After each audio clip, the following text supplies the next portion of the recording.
Hello, and welcome to Spatial Data Science in ArcGIS, the ecosystem.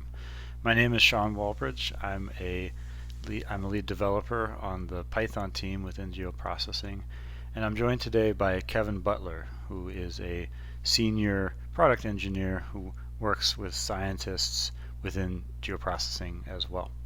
So today we'd like to talk to you about the ecosystem and some things around spatial data science. But before I dig in, I just wanted to let you know that all of these slides are available online. We have a few demos as well. Those will be in this repository. And there's also a in-depth resources section that you can reference and find out kind of where to go from here. We have a lot of things that we would like to cover, but we can't in the limited amount of time we have. So that section might be useful to you depending on kind of where you're at in your usage of Python and some of the tools that we talk about today. Okay, so of course, a good starting question would be, what is data science? There's lots of different definitions of it. One model is based more kind of on the scientific computing space. So it's this idea that you're applying these computational methods to every aspect of the work that's going on with science. And you have to have some expertise in these different areas. People like Tufte famously became famous because they weren't just statisticians. They also had a lot of insight into how to do visualization, and that cross-pollination between those areas made their knowledge much more useful than if they just had knowledge in one field.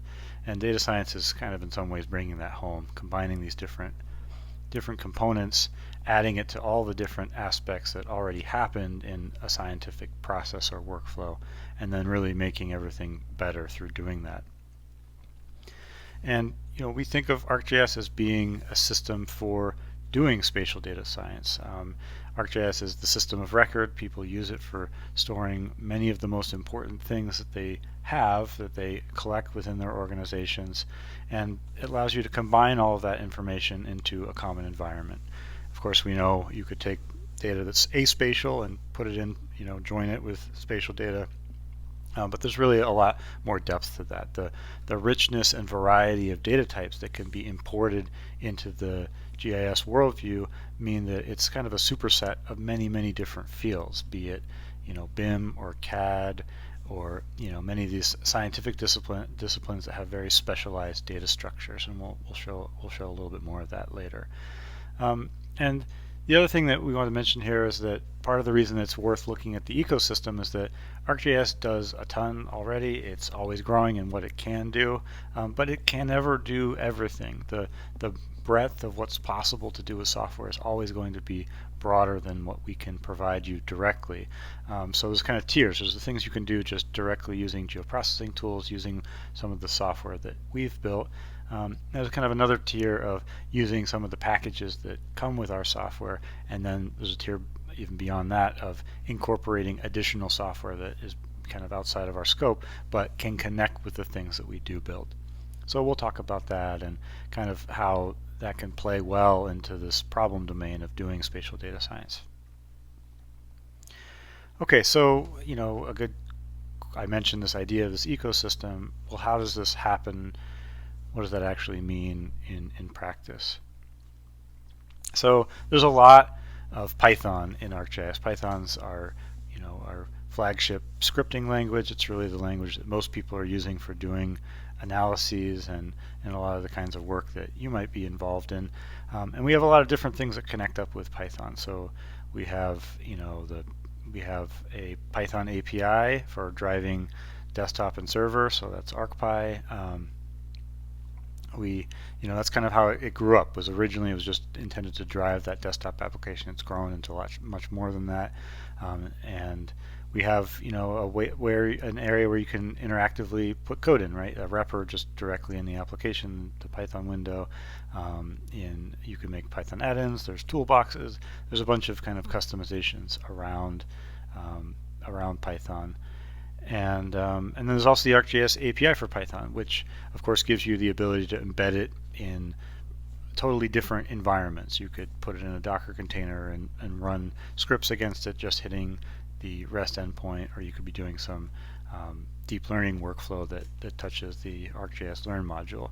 And then we also have the hosted notebooks offering and online notebooks, so you have the ability to take all these things and kind of view it through the notebook context, and ultimately that's running some of these same systems underneath it. And then last year we added notebooks inside of ArcGIS Pro as well. So then now you kind of have this really, instead of having it be that the Python code is sitting behind everything that's happening, you can actually bring some of that Python code to the forefront, right? So you could have a notebook that had text sections, it had markdown, but then it have actually little bits of code or JavaScript widgets or things embedded in it that someone could edit, and they're actually making changes to the real code, but then immediately see the results on their map or make other changes without having to, say, jump into an editor or do other things to kind of learn more about how to edit and work with Python code. So, Python really is everywhere. There's just so many places that you can access Python. There's so many different ways that you can enter into it, and it's really embedded in almost every area of our stack, excluding a few places where it's not possible, things like if you're in an iOS environment. But even in things like runtime, you can use Python. So something sometimes worth keeping in mind is, okay, well, I know how to do this in a certain context, say desktop. Can I take that same knowledge and apply it to the online or to enterprise? And then can I even extend it beyond that? Can I take that and deploy it to a Lambda instance or some other environment for solving a specific set of problems that aren't as easily achievable using a desktop or the enterprise stacks? And another way of looking at this is just like, how have we changed what we do with Python? So this graph gives you a basic sense of the growth of what we provide. So this is the total number of geoprocessing tools in our system, and you can just see how it's gone up so dramatically over the years. But also above each of these milestone years, I've put just some features that came along at that time frame in our history. So it's only been about 10 years since ArcPy, the Python window, were first added to ArcMap, but there's been so many incremental and bigger than incremental improvements since then, culminating with the usage of Pro as the Spatial Data Science Workstation, the ArcGIS Notebooks products that work in all these different places, and then all the stuff that's happening with deep learning and some of the AI related work on, really on doing spatial data science using our platform. I also broke out this little separation here between kind of foundational technologies and growth-oriented technologies. So the idea here is that things like ArcPy and Pro and the REST API, these are technologies that they're relatively stable. We do a lot of work to guarantee backward compatibility wherever possible and make sure those things don't change so that your code can stay the same and keep working. We also have areas where things are changing quickly. The landscape underneath us is changing quickly, and so sometimes that might mean that your code potentially break, function signatures might change, but it has the advantage of being able to move more quickly than is possible in kind of one of those foundational technologies. So yet another way of looking at this is in terms of just like the actual libraries that we provide. So really the main two entry points into our system are through ArcPy and the ArcGIS API for Python. And there was a brief period when we first introduced the Python API where like every fourth question was like, is this different? How does this relate to ArcPy? So this diagram kind of gives you a sense of that. But I think kind of the more important take home here is that for all of our real main platforms, both of them are included. If you have ArcGIS Pro, the Python distribution is included, obviously includes ArcPy, but it also includes the Python API, and it's tested and many workflows use it because having the embedded notebooks and having the richness of the rest of the Pro application makes the Python API much more powerful than it might be if it were just in some other more limited context. But you can use these things, you can use them separately. There's certain areas where it really just makes sense to use one. You also can use them together, and you can mix and match between them. So it's not an either or kind of proposition. There's just some things that each of them is better at. Okay, and with that, I'd like to hand it over to Kevin for our first demo, showing you using Pro to drive notebooks. Thanks, Sean. For our first demo today, I'd like to show how we can use ArcGIS Pro and a very familiar environment in order to do some analysis for data science. The map we're looking at here is severe hail events for about a 20-year period across the continental United States. And as you can see, there were lots of hail events, and even the best cartography is not going to turn this map into useful information. And so this is where we would do some analysis.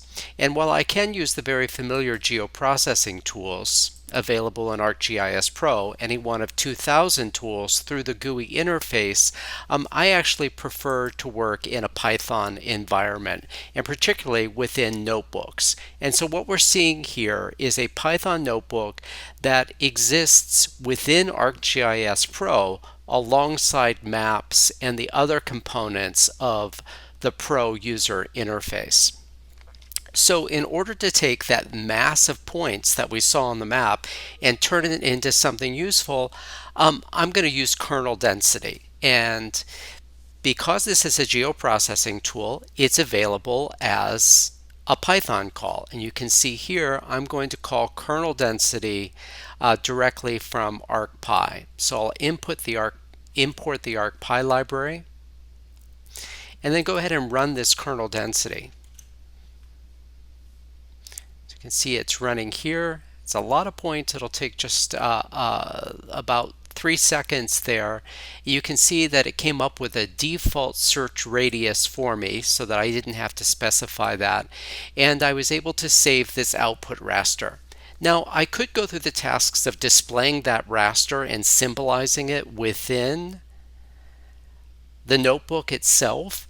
But that's a lot of lines of Python code in order to do cartography. So my preference is to allow ArcGIS Pro geoprocessing tools to do the things that they're strong at doing, like this kernel density, and to do that through the familiar Python notebook environment that I like.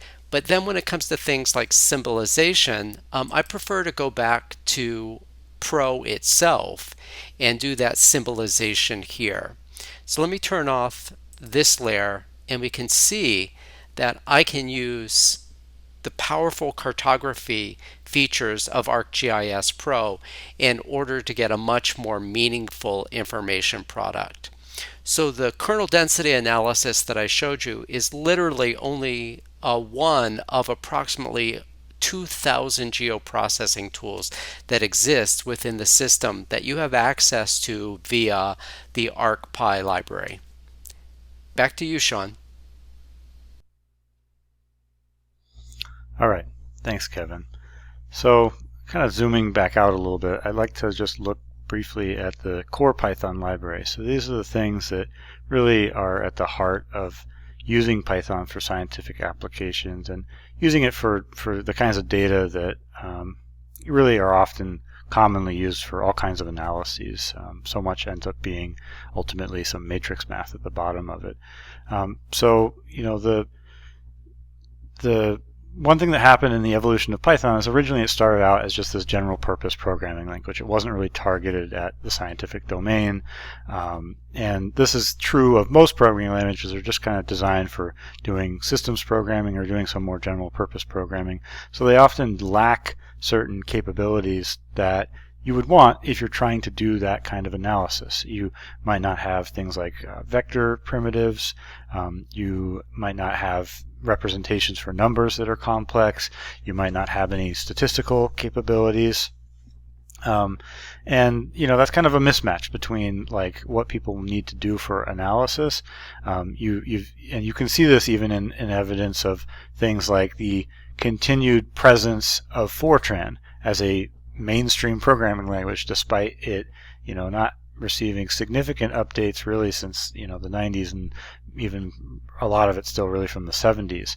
But those programs are very optimized and they work very well for describing certain kinds of scientific problems. So the long and the short is, in the Python community, they've they've put a lot of weight around this idea of the SciPy stack, and this story around how do you use Python for scientific computing. Now, that covers many domains, geography and spatial sciences being only part of that story, but it's kind of what has brought this whole story together. And there's a lot of different libraries that kind of make up that broader story. And we won't have time to get into all of them today, but I just wanted to mention a few of the pieces that I thought were of particular interest. And some of these things are very low, like NumPy in the stack. That's the actual ability to interact with matrices. We'll talk about that a little bit more. But there's a lot that went into the stack. There's a lot of different projects, a lot of different pieces, things like Pandas, Jupyter. There's a lot, and there's a lot of people working on this code. So you can see these are code bases, and many of these code bases are either mixed C and Python code, or they might just be pure Python, but they're pretty large code bases, and they have really large communities of people using them and contributing to them. I mean, if you look at that number for the contributors of Pandas, that's a very significant software engineering project to have that many people participating in it. So another aspect of this, besides getting the actual data, is you need to be able to do plotting of that data. So this matplotlib library has been the kind of the de facto standard that's included in all of our software, and letting you do plotting. There's some pretty cool things in that, but if you are kind of doing the visualization end of this, of problem solving, one thing you should look at now is that there's the ArcPyChart module. So the same kinds of interactive charts you can build in Pro, you can actually do that programmatically in Python now. And then you also can embed those charts in contexts like notebooks. Okay, so diving specifically into NumPy, let's look what that looks like with ArcGIS. So it has two basic functions. It lets you store these array objects, and they can be homogeneous. They don't have they're homogeneous in type. So you're saying I want to allocate this contiguous block of memory, and I'm going to store all these values that are whatever they are, float 64s, or they're strings, or something else. And it's doing that in such a way that addressing that memory is very fast. It can figure out exactly where things are, and it can just do simple math to figure out where you are in an array. So you can just say, oh, I need the next 100 values. It'll just give you back a chunk of memory that represents that collection. And then it also has embedded in it the core mathematical operations you need to do with matrix objects. So this is multiplying and all the things that you are going to end up doing, adding, all the things you do with these matrices, which end up being a lot. There's so much even to the deep learning space where it ends up being a lot of matrix math at one level of that problem. So you can interoperate between NumPy. This is, again, this is a low-level integration, but you can interoperate with rasters, with tables, and feature data. And it has, just one thing to keep in mind is this is an in-memory data model. So you have to have memory sufficient to store your data. If you have a decent-sized memory locally, and you're using ArcGIS Pro, it's usually not a problem because you could store pretty big things into memory and not run out of space. If you're still on in a 32-bit environment like ArcMap, this can be a problem because because of how NumPy is laid out, it needs contiguous blocks of memory. So even though technically the process space for a 32-bit process can have like around 1.7 gigabytes of addressable space, there's often only a much smaller piece of that memory available for allocation. So it might be something like 400 megabytes that's actually available contiguously. So if you have a problem like that, there's things you can do like blocking. So you basically break up your data into chunks and then you pass it that way. But of course, if you have more memory, then that problem kind of goes away by itself. And then also worth mentioning here that the Python API has SCDF, so you can get a high-level interface especially for feature data that's at one level backed by NumPy. So there's some tools that are directly built into ArcPy for doing translation, for feature classes, tables, and rasters. So you can take any data that's in our system, put it into the SciPy stack, do analysis with things that just know how to do NumPy arrays. They don't know anything about, about GeoTIFFs with LZW compression. They just know how to deal with NumPy arrays. So you can basically just use one of these functions to convert your data into a NumPy array. And then you could do your manipulation, and you could do all kinds of things. There's even if you wanted to do image manipulation, the more recent versions of Pro include Pillow. So it's an image manipulation library that's written directly in Python. It's very fast. So you could do kind of transformations and things that are more from the image processing space and less from the GIS space. And then at the end, when you do that manipulation, you've done your analysis, or you've done whatever work that produces new NumPy arrays as results, you can then take that data back in and use these inverse functions to take NumPy data in and convert it back into native ArcGIS data types. So another important kind of foundational block for the SciPy stack is SciPy itself. There's a package here called SciPy, and it's really like a hodgepodge of things. It's like covering so many different domains of science. But what it can be really useful for is, first of all, these are often extremely optimized. They often are really well referenced in terms of exactly what paper or what book that these algorithms were implemented from, and they have a lot of testing going into them. But it's just if you have a harder problem, a harder nut to crack, it's worth looking at. Both ArcMap and Pro, and most of our software includes this, so you can use it. We actually use it internally ourselves for certain kinds of things. There's certain implementations of some of the spatial algorithms, things that are very nice in SciPy that you can just use in your own code without too much work. So just to illustrate a very quick use case, there's a toolbox you can download called Benthic Terrain Modeler that does some geomorphometry operations. It can be used for benthos, for ocean floors, but it also can be used for terrestrial environments as well. It doesn't actually matter. So in that, it does a few things. One of the things it does is just a very basic multi-scale analysis. You're trying to figure out appropriate scales of analysis and when certain features appear on the landform.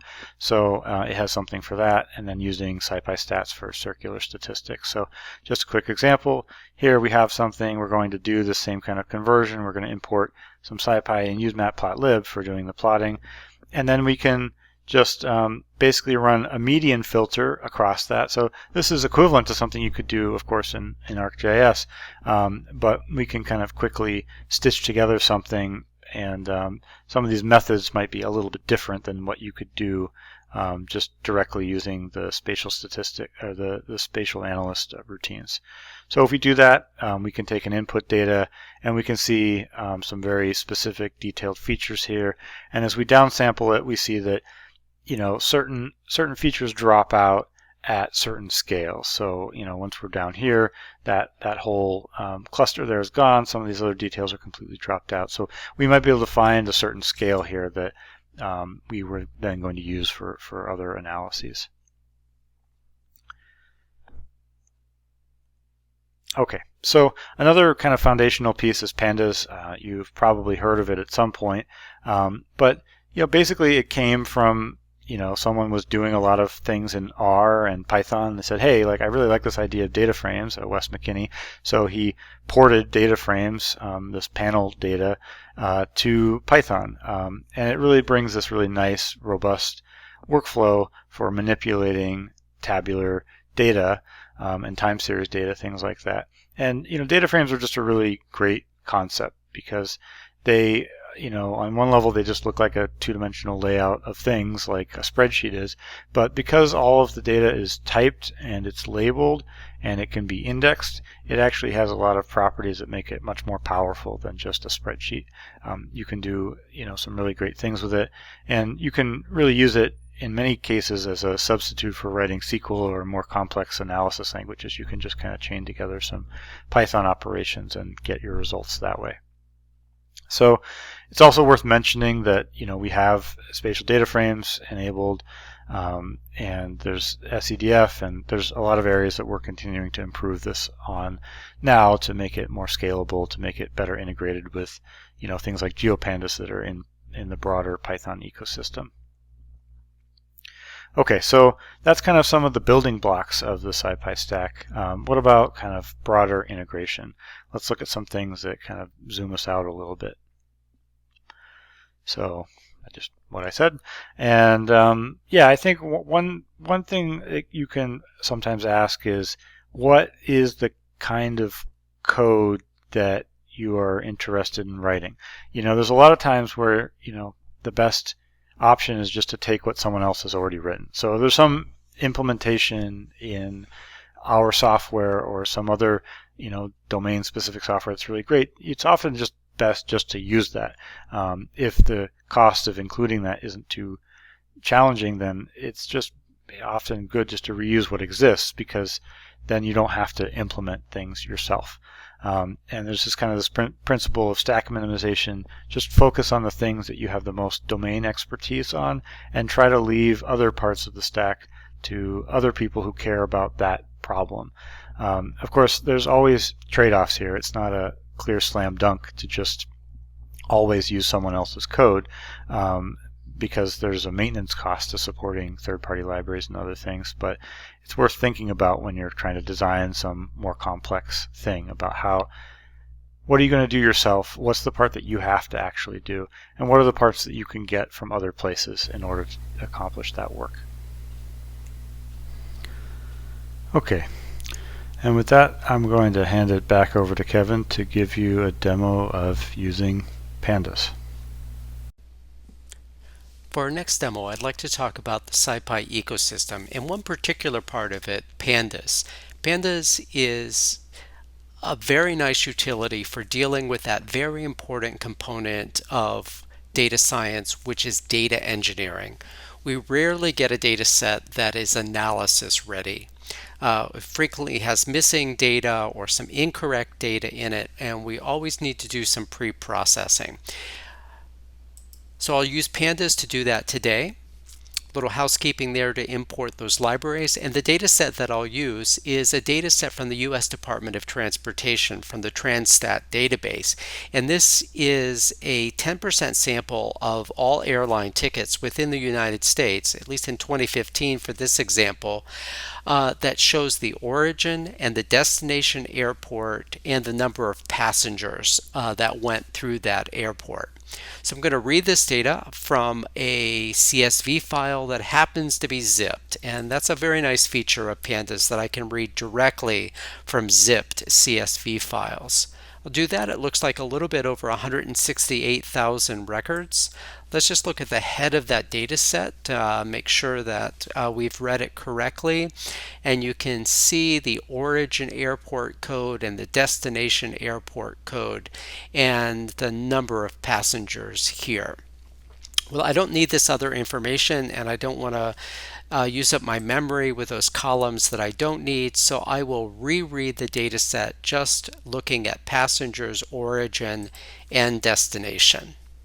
And let's look at the head of that data set again, and that's looking much better. Now I do see some passengers with zeros here, so I think I should explore the minimum and maximum of that column. And indeed, it looks like we do have minimums of 0. The maximum looks reasonable to me, but I'm not interested in these small airports, say with less than 10,000 passengers. So I can just quickly, using Pandas, query that data set to get passengers counts greater than 10,000. Now if I re-summarize this, looking at the min, mean, and max again, my minimum is now about 10,000, much more reasonable. Now, one of the most powerful things about Pandas is it has this ability to do group bys. So in this case, I want to take the multiple records that I have for origin and destination airports and summarize those down so that I've got a single record for each unique origin destination, and I want to sum the number of passengers as I'm doing that. We can see that Pandas is quite efficient, And now I just have the origin and destination, a unique record for each combination there, and the sum of the passengers going through that route. Okay. It does bother me a bit that passengers should be integer here, so I can cast that as type integer and look at it. And that's looking much cleaner. Often when folks are analyzing these types of data, they're used to looking at an origin and destination matrix rather than a long list in a table like I've shown here. So I can use Pandas pivot table capabilities in order to make an origin destination matrix. Okay. That looks exactly like what I wanted to accomplish, except I can see, of course, lots of NANDs. We've got a hub system here in the US for air flights, so lots of flights fly into a central location, so you won't get any passengers, say, from Albuquerque flying to whatever airport ACY is here. So I think I'll fill those in with zeros. Fill all my NANDs in, and that's looking quite reasonable. So this is ready to go over to any other analytical software, logistics software, or operations research software for additional analysis. Now let's return to that original table where I have origin and destination. And I can use the n largest capability in Pandas to just get my top routes, and those look like Los Angeles to San Francisco, and the reverse route in LAX to JFK, and that reverse route, and perhaps I think that's LaGuardia to Chicago. So pretty much what we would expect, these major hubs. And the last thing I'll demonstrate here is that Pandas tables also have styling capabilities. So in this case, I'm going to style my data frame here so that I'm highlighting those rows with more than about 1 million passengers or so. So very quick data cleaning activities in Pandas, a very efficient and straightforward way to perform that important task. Back to you, Sean. Okay, thanks, Kevin. Well, back over to me just for a second, and then I'm going to hand it right back to Kevin to give you another demo. But I think it's useful. We mentioned earlier about how there's this diverse set of libraries that really have filled out almost every possible domain in science. A good example of that is Metpai. So Metpai is this library that lets you read, visualize, perform analysis on weather data, things like NextRad scenes, and produce specialized visualizations that are specific to that weather community. But it's kind of a great example of this broader pattern of people in the Python community really trying to make standardized APIs that they can work on together for solving problems in their domains. And probably if you look, you'll be able to find things like this for whatever kinds of problems that you work on. So I'm going to hand it back over to Kevin now to give you a demo of Metpai and kind of show you how you can tie all these things together. Thanks, Kevin. Thanks, Sean. I want to expand a little bit on that idea of extensibility that you were talking about. That is, extending the ArcGIS platform, extending that ecosystem with additional Python packages. And I'm going to do that with a meteorological example. But you might be saying this is a session for data scientists, not for meteorologists. But in fact, I think meteorology is one of those areas where there's a lot of crossover. Certainly meteorologists gather a lot of data, and that is inherently spatial data. The map that we're looking at here is a map of stations, meteorological stations across North America. And these stations collect a variety of weather measurements, often as frequently as every minute or so. And finding ways to summarize that data can be quite challenging.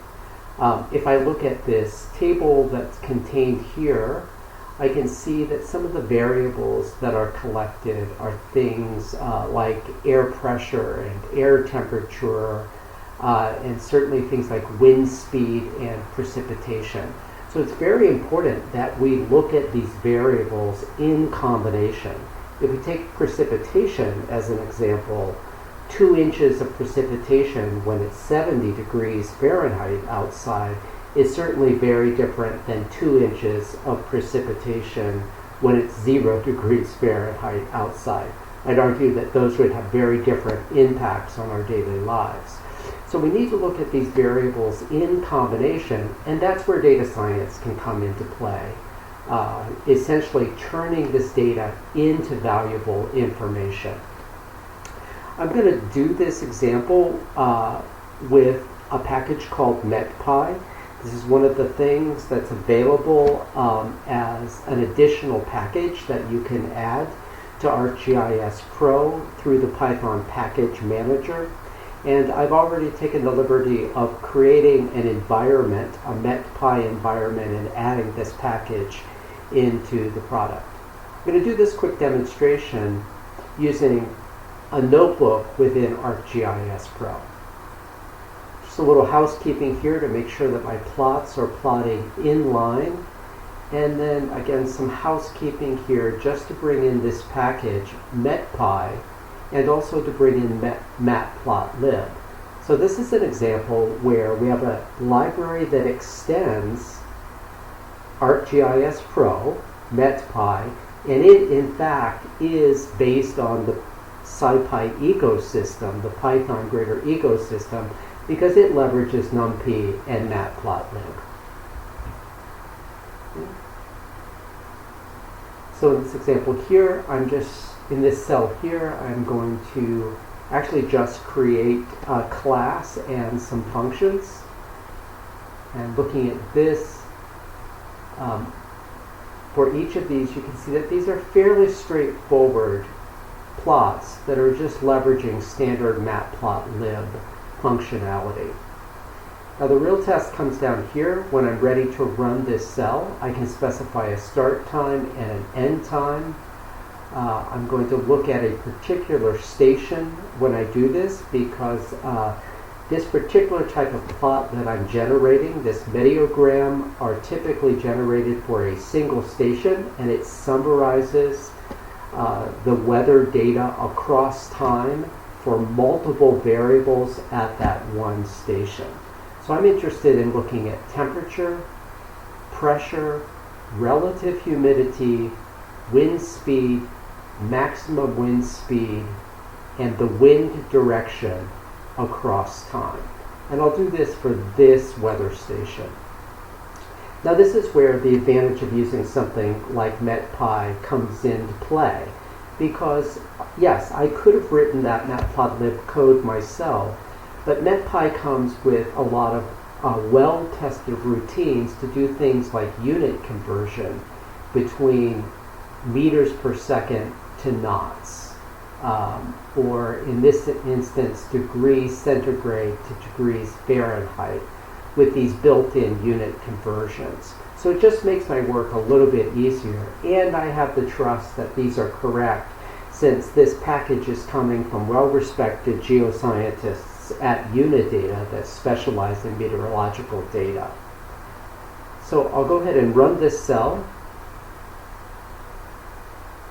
and we can see these very nice graphs that summarize the meteorological data at this station across time, looking at wind speed, peak wind speed, and also wind direction at the same time, and combining temperature and dew point and relative humidity and even mean sea level pressure at this particular station.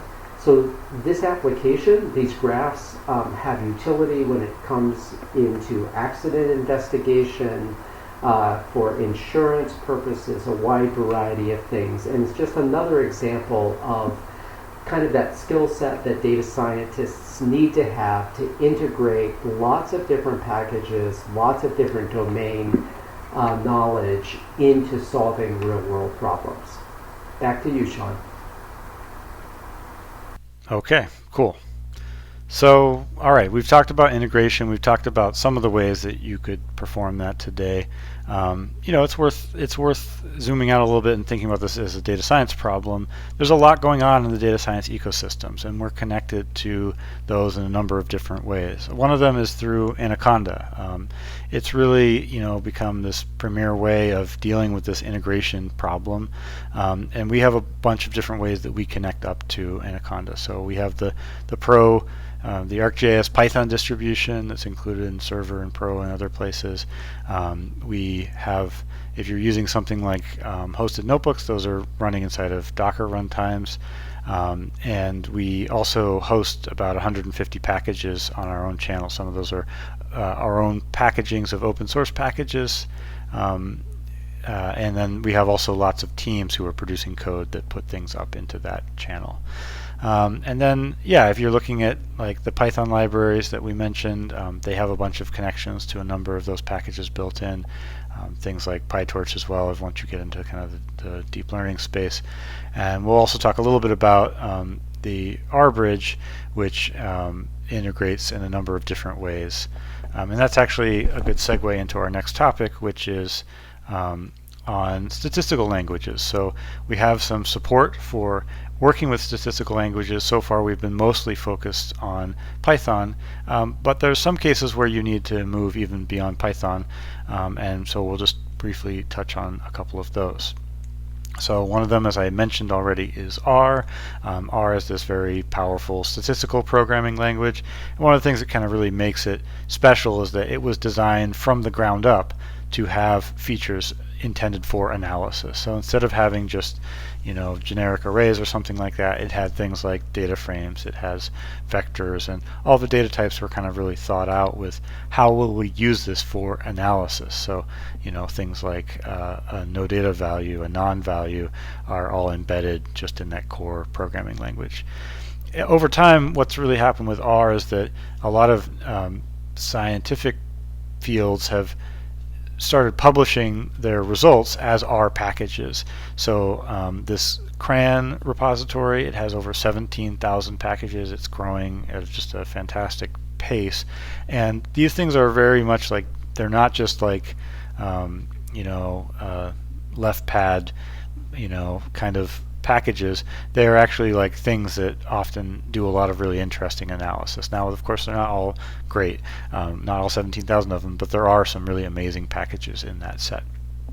So just one kind of note of caution is that R, it doesn't have to be this way, but if you just use it naively, it can be a little slow, especially because it's typically loading everything to memory. If you're working with extremely large data sets, that can become problematic. There's a number of workarounds for that, but that's just something to know going into it if you have problems of that type.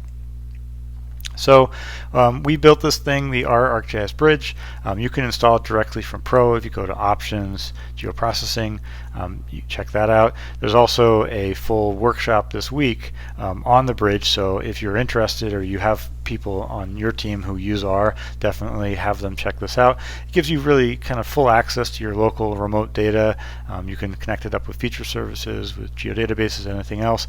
And then what it lets you do is take that data, pull it in locally. So you can pull it, well, you might already have it locally. Pull it into native data types that are R specific. So it's spatial data types, all the things it knows how to do, and kind of round trip that data. So you can put it into these R native representations, do analysis, and then write them back out to geodatabases, all while being able to do that in a lossless way. So you're able to maintain the CRS information, everything else. And you also can do things like there's a package called Reticulate, so you could call some ArcPy, some analysis code, like in the middle of some broader R script if you needed to. There's an RStudio, which is kind of the de facto standard IDE for people working with R. It all works there. You can do things like make geoprocessing tools, so you could, if you are a programmer who knows R, but you have people you support who primarily run geoprocessing tools, they don't necessarily write any code themselves, you can just, as you would with Python, package it up, and you even could extend this into making a geoprocessing service that behind the scenes was running R code as well. And we also have the support for Jupyter Notebooks with R, this IR kernel, so you can conda install this ArcGIS Essentials package, which will set up a conda environment with R, the bridge, and then these R R-based Jupyter notebooks as well. Another statistical language that has a long history, it's almost uncanny actually how closely it follows Esri's history, is SAS, the Statistical Analysis System. So it was founded around the same time as Esri was, and it really has a major presence in the business intelligence and predictive analytics communities. It's a full-fledged software suite. It has a really sophisticated UI that is pretty intuitive, and it can do a lot of things. It's also very efficient if you're working with large data sets. So that's one property that distinguishes it a bit from just using R naively. So yeah, with that, I'll hand it back over to Kevin to give you our final demo of using SAS in conjunction with ArcGIS. Thanks, Sean. For this next demo, I'd like to focus on the role of the data scientist as analyst. By very definition, data scientists are problem solvers. We really use almost any piece of software available to us to solve the problem at hand. And I'd like to do a quick demonstration today using landslides in Puerto Rico. The data set we're looking at here is the result of the USGS flying over Puerto Rico after Hurricane Maria and counting the number of landslides that they saw within each one of these grid cells, the darkest areas having the most number of landslides here. And while there are a variety of tools within ArcGIS Pro in order to analyze this data, I'd like to actually branch out and use another software package called SAS in order to do this. This is not software as a service SAS, but SAS, the analytics company that is based in Cary, North Carolina. And to do that, I want to use my familiar environment of Python in order to do it. So fortunately, SAS has released a library, SASPy, which allows me from my notebook, from any Python environment I'm comfortable with, to actually connect out to their desktop or their cloud-based analytics software and be able to interact with that commercial analysis software directly from Python. And you can see here that I'm using SASPy and I've created a SAS environment in order to do that. Let's go to the notebook. Again, this is SAS, the software company. A little housekeeping here, just so my plots display in line. I'll import my SAS libraries. Little utility function here to help me read that data. And now I'll make a connection to that SAS software. And you can see that it's connected to the SAS software that's installed on my local machine. But I don't have to interact with that SAS GUI that I might not be familiar with. I'm interacting with it directly through Python. Let's look at the librefs that are assigned. These are basically the workspaces within SAS that I have access to, and I'll work with my SAS user workspace. So let's take that table that I have in my table of contents here, and I'll transfer that over to a Pandas data frame. And let's take a quick look at that data. And you can see that I've got an indication whether or not a landslide has occurred or not, and then some environmental variables, eastness and northness, which capture the aspect, and then elevation and slope. So what I want to do is actually cluster those variables together to see, are there areas that basically have these similar environmental characteristics, and then in the next step of the analysis I could actually look to see if these variables are contributing to the prevalence of landslides in Puerto Rico. I could use the SAS function data frame to SAS dataset, but I've already uploaded the data into SAS, and now I'm ready to do the analysis. So directly from my Python notebook, I can pass the SAS syntax from this notebook over to desktop SAS and ask it to do this analysis. And I'm using a procedure called fastclus. This is a very efficient k-means clustering algorithm. And while we have k-means clustering within ArcGIS Pro, I happen to like some of the additional diagnostics that come from the SAS Proc FastClus. And I'll go ahead and get that running. And you can see here that the SAS output was passed directly back to my notebook as HTML. Okay? And it's simply giving me some diagnostics about the clusters that it created. So very useful. I didn't have to go and launch SAS. I could continue in my familiar notebook environment. And let me just terminate that SAS session that I had established. We found these Python libraries so useful that we've actually created 2 new geoprocessing tools from them, which we hope to include in a future release of ArcGIS Pro, and that's table to SAS and SAS to table. These are based on those Python libraries, and they're just really convenient geoprocessing tools that will allow users to move their data from ArcGIS Pro over to their desktop version of SAS or to the cloud analytics services of SAS up in the cloud. Back to you, Sean. Great. Thanks, Kevin. Well, thanks for rounding it out and showing us all these different ways in code, and we'll share, you can look at that GitHub repository later and kind of dive in if you're interested in any of these things. So, okay, just to kind of round it out, I wanted to talk about a little bit about some of the things that we've just developed that you may not yet be aware of, and some of the things that are kind of coming along for us. So one thing that is definitely worth looking into if you're interested in some of the AI work is deep learning. We have this installer now that installs about I think it installs now 98 packages. A really diverse set of things it can do. There's the big frameworks like PyTorch and TensorFlow, but lots of other smaller things like FastAI, Scikit-Image. It's all there in this single bundle. So the idea here is that if you have Pro or Server, you just install this additional package, and then all of that's lit up in the default ArcGIS Pro Pi 3 environment. So you don't have to do anything else further to configure it. And you can then, there's a number of geoprocessing tools that then use these deep learning models.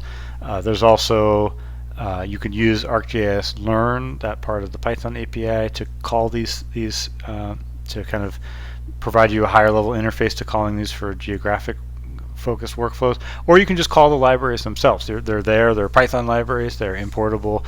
You can just use them directly in your own code. And there's also can be a strategy for if you have something that needs to deploy one of these packages, this can be a much simpler way to have that happen. It's just an MSI that can be installed. Kind of gets around some of the headaches that there can be around managing complex dependency chains. So I wanted to mention that. The other one I wanted to mention is that with Pro 2.7 you can now conda install ArcPy, and it will auto detect any products that you have that have access to it. So it still requires there to be a product physically on the machine to deal with licensing and all the rest of the access to Arc objects, but you can just use this in an external environment. So you might be working with someone who's kind of coming more from a traditional data science camp and not know as much about the GIS space. And they might say, hey, here I have this conda environment that does all these things, and you can just add ArcPy into that environment and then kind of make it this nice hybrid thing that you kind of get the best of both worlds by being able to do something like this. So I wanted to mention that. We also have a few things that are coming up. They're not out yet, but they will be, that I thought might be worth mentioning. We have on the official Pro roadmap this ability to upgrade Python environments. So that's something that many of you have made clear it's very important to you. So we're working on that. Probably there'll be a command line driven interface initially, and then eventually have a full UI around that. And we're also working on upgrades to Conda, which will have a lot of performance implications. And then a few projects relating to this high performance interoperability with external data sources. So there's a lot kind of happening that's really interesting. You also probably this week will see some really cool stuff with Spark. There's a lot of really cool things happening that make doing analysis much more enjoyable in our platform, even better than it has been. Okay, well, with that, I just wanted to leave you. Again, this is a big, long list of resources. I won't go through all of them, but feel free to follow up with the slides later and you can check all of these out. But we really try to cover the basics from people new to Python, people who are doing very specific scientific things, some different books that you might find of interest, some packages that we found really interesting, and code that you could use for all kinds of different things. So and there's a really great community around these things too. So there's lots of great conferences and just a great community to be involved in if you are interested in that. So just to close it out, really thank you to the geoprocessing team that Kevin and I work for. The Python API team has done a lot of really great stuff. And then obviously many of these packages we're showing you today are open source. They're developed by the community. And thank you to all the people who made that possible. And you should look into contributing if you can. Many of them are on GitHub. Many of these projects are on GitHub. They accept contributors. They have lots of low-hanging fruit style contributions you can do, and yeah, just participate in what's going on in the broader Python community. So yeah, thanks for your time today, and I hope you enjoy the rest of your conference.